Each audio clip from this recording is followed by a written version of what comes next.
get into order activity, which is certainly uh, you know been reduced by all the current challenges. Look at the past 12 months, 176, 86, and now it's at 122 for the past 3 months. 63K in truck. Part of that, April was definitely overstated in the weakness on that, the Liberation Day pain.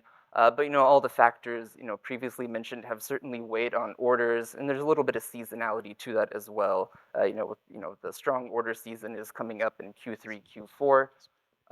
But maybe on this chart, not this chart, the table here, I really want to highlight the inventory to retail sales of the vocational market, the trucks here.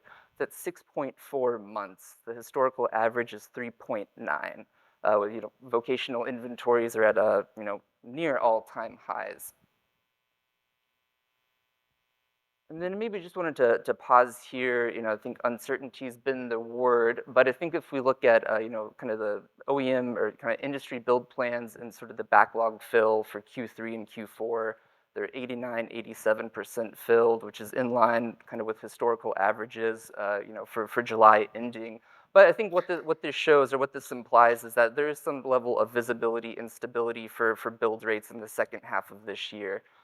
Which we think supports hitting our 254,000 Class 8 unit forecast. And I think given the challenges, I think 4 months of some sort of visibility is not to go unnoticed. Going out a little bit further into Q1, we're at a 14% filled. It's a little bit below kind of like historical average, but not so far below the like the klaxons are going off. We know they get the seasonal boost coming in Q3 as the order season for 26 opens up. We know large fleets still need to buy replacement. Your Knight-Swiss of the world, they're in the business of on-time delivery. They're not in the business of parts and maintenance or servicing. So they're still going to buy. But I think when you kind of dig down further to who else, that gets a little bit murkier. Private fleets, they're starting to exit the market.